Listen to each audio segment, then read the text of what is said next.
Voltamos aqui no programa Superação. Estamos conversando com Fernando Augusto de Figueiredo, que preside a comissão da Igreja Testemunha de Jeová, de ligação entre os membros da igreja, a igreja e os hospitais. E você escutou no bloco passado que Fernando estava nos afiançando que é possível fazer cirurgias sem o sangue, sem o uso de sangue, inclusive com maior sucesso. Não é isso, Fernando? Exatamente. E um dos objetivos do nosso trabalho é justamente contatar hospitais e médicos individualmente para passar para eles um material que explica que técnicas, que estratégias, que opções estão disponíveis para o tratamento e cirurgia sem sangue. Eu tenho aqui, por exemplo, o kit do material que nós passamos para o médico.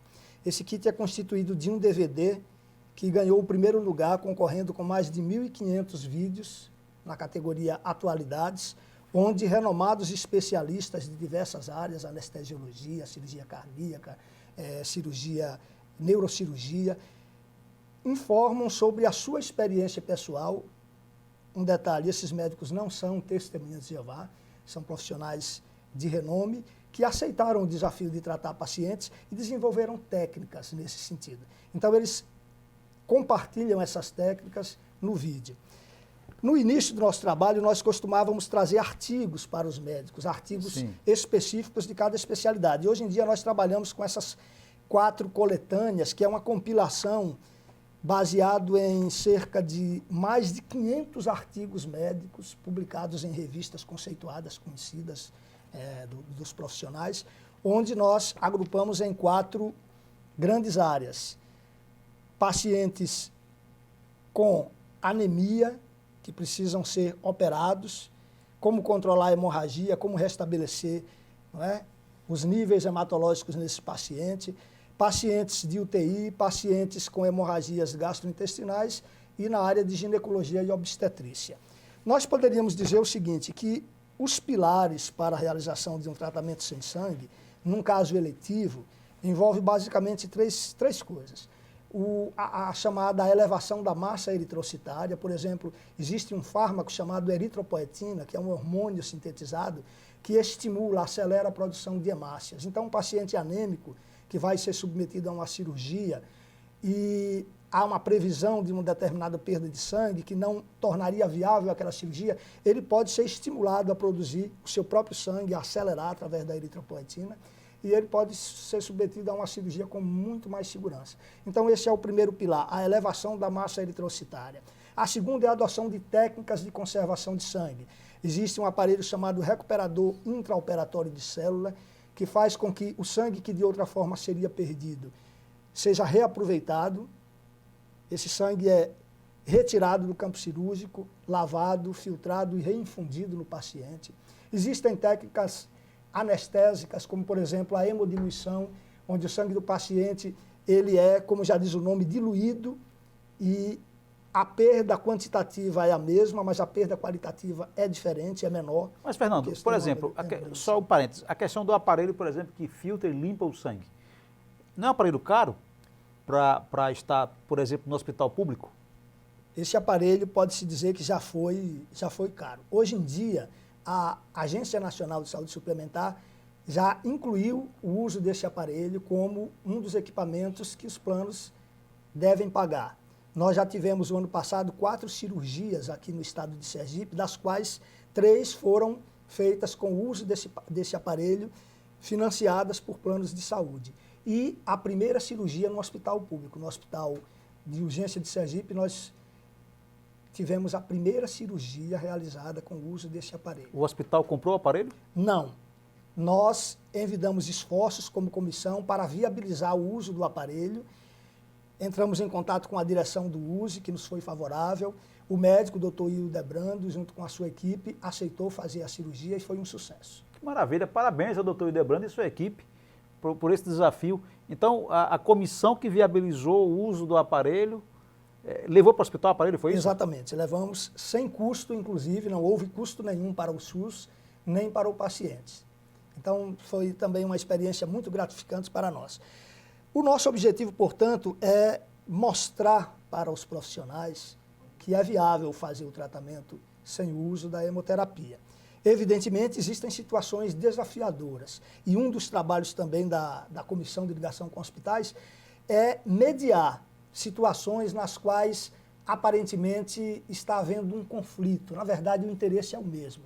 O paciente quer ter a sua vida preservada e a sua saúde. O médico também. Mas o paciente tem uma objeção de ordem religiosa. Sim. E o médico também tem a sua própria consciência. Muitas vezes, o diálogo aberto, franco, acaba viabilizando um procedimento que de outra forma não poderia ser realizado. Então, nós também cumprimos esse papel, além de divulgar essas opções, trazendo artigos científicos, trazendo palestrantes para o Estado, como estamos em vias de realizar uma palestra no Hospital João Alves, trazendo um cirurgião torácico do Hospital Santa Isabel, em Salvador, que é um hospital que adotou o chamado Programa de Gerenciamento do Sangue. Eles adotaram a cirurgia sem sangue como padrão. Então, um dos profissionais dessa equipe, o Hospital Santa Isabel de Salvador. Nós temos 5 hospitais no Brasil que são hoje considerados centros de cirurgia sem sangue. São hospitais que desenvolveram equipes especializadas em cirurgia sem sangue em algumas áreas. E alguns desses profissionais se dispõem a compartilhar sua experiência com profissionais de outros estados, como é o caso do estado de Sergipe. Nós vamos trazer um profissional para fazer uma palestra no Hospital João Alves. Estamos já avançando bastante nesse sentido. Tudo indica que em fevereiro essa palestra será realizada. Você está observando quão interessante está sendo essa conversa?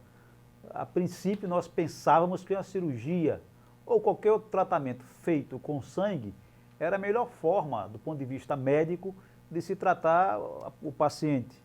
A gente acaba percebendo que não é bem assim. Que já tem até uma máquina que vai usar o próprio sangue do paciente, lavar, como você usou a expressão lavar, né? Isso. Lavar o sangue, limpar, higienizar. Retirar as impurezas, fragmentos. Numa cirurgia ortopédica, por exemplo, fragmentos ósseos precisam ser filtrados, né? E devolve para o próprio paciente. Eu acho que esse é o melhor dos mundos da cirurgia, porque o próprio sangue é reintroduzido no corpo, então você não teria nenhum problema nem de contaminantes, enfim, nem de tudo aquilo que a gente falou sobre a questão de vírus e outros problemas. Agora, Fernando, na questão da obstetrícia, os partos, a perda de sangue é enorme, em muitos casos. Eu li um pouquinho desse material e percebi que também é possível fazer o mesmo tratamento nessas questões de parto, por exemplo. As mulheres perdem muito sangue e o perigo de contaminação é ainda maior por conta do bebê. Isso é mais delicado? Já foi testado aqui em Sergipe? Sim, nós temos em Sergipe, eu não quero cometer nenhuma injustiça, eu vou mencionar os profissionais que há mais tempo contribuem conosco, colaboram conosco. Temos o doutor Jaulinaldo Lucena, a doutora Jaci, que são médicos que têm feito cirurgias em Testemunhas de Jeová, partos, cirurgias ginecológicas, com um grau de sucesso, não é, 100%. Isso é muito bom, muito gratificante. E veja bem, você tocou num aspecto muito importante. A preservação do sangue do próprio paciente é a situação ideal para qualquer tipo de cirurgia. Por quê? Porque há riscos associados ao sangue. O sangue é um produto escasso, a demanda é sempre maior do que a oferta, é um produto caro, existem custos. É caro o sangue? O sangue custa caro. O sangue não é doado, não é de graça? Para você ter um sangue considerado relativamente seguro, 100% não existe, você precisa submetê-lo a uma série de testes, testes contra a AIDS, testes contra a hepatite, testes contra uma série de doenças. E esses kits sorológicos para se fazer os testes, para confirmar que o sangue está livre, pelo menos dessas principais doenças, encarecem o produto, apesar dele ser doado. Então, repito... Fernando, só a título de curiosidade aqui para o nosso telespectador. Eu vou doar sangue no Hemose, o moço faz aquela bolsinha de sangue. Doado, não recebo nada, vamos embora, tudo bem. Aquela bolsinha de sangue, para chegar no paciente, ou para chegar no destinatário depois, já o sangue tratado, todos os testes, enfim, com os ISOs de qualidade todos, custaria quanto? A última estatística que eu tenho conhecimento ficaria em torno de R$800. O custo, uma bolsa? Isso. Viu? Uma bolsa, R$800. E você estava pensando que era de graça, né? Você esticava o braço lá, o cara tirava o sangue, ninguém pagava nada. R$ 800. Então, um negócio enorme, né? Exatamente. Isso porque o sangue precisa passar por todo esse processo. Claro. Né? E existem custos.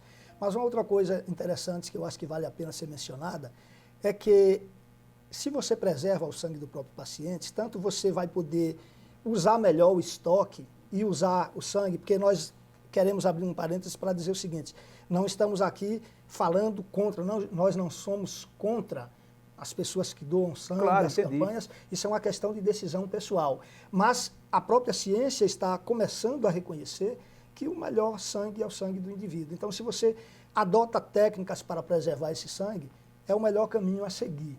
Além do mais, estudos vêm mostrando, por exemplo, que o sangue estocado, ele perde muito da sua capacidade de oferta de oxigênio. Isso porque existe um composto químico na hemácia, chamado 2,3 DPG, é o disfosfoglicerato, que ele existe numa quantidade semelhante à quantidade de hemoglobina.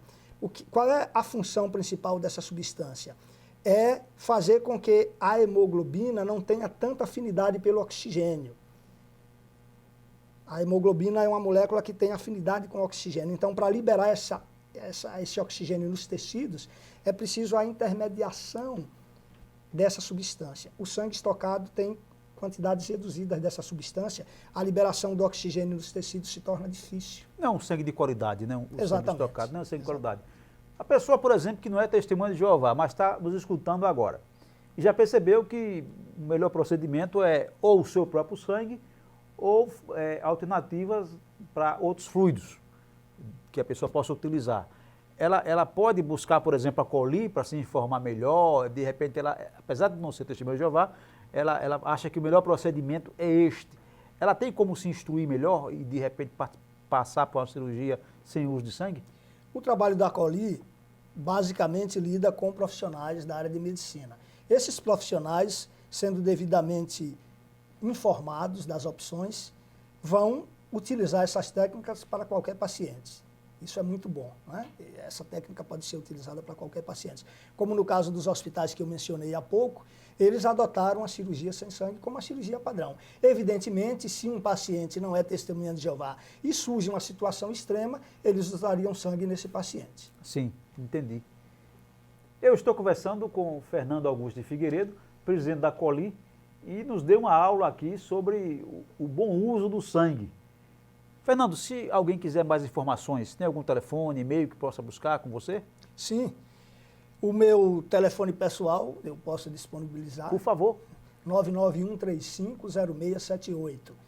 E gostaria de dizer que nós temos um site, o jw.org, que disponibiliza informação a profissionais médicos e a qualquer pessoa que tenha curiosidade de se aprofundar mais nessa questão. Ali, nesse site, existe um link que remete a informações para os profissionais da área de medicina e contém o que sai de mais novo nessa área das opções terapêuticas das transfusões de sangue. jw.org. www.jw.org. Então, esse site para profissionais, e lá você terá mais informações.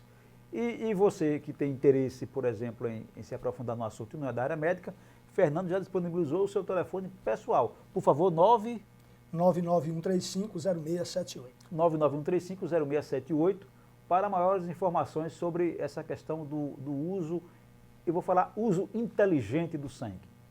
Então, conversamos com o Fernando, eu quero lhe agradecer muito a presença aqui no Superação, e eu vou tomar a liberdade de lhe convidar outras vezes, porque há mais a discutir. O nosso tempo é curto, mas há mais a conversar sobre essa temática. Fernando, muito obrigado e deixo você à vontade com as câmeras de Superação para as suas considerações finais. Eu que tenho a agradecer por essa oportunidade excelente de divulgar o trabalho da Comissão de Ligação com Hospitais e quero dizer que será um prazer atender, né, a um novo convite. De fato, o tempo é muito curto para se falar de tudo. Eu tentei ser o mais objetivo possível, mas posteriormente nós poderemos, inclusive, apresentar novos dados, né, novos estudos e tenho certeza que todos tirarão bastante proveito dessas informações. Muito obrigado. Daqui a pouco a gente volta.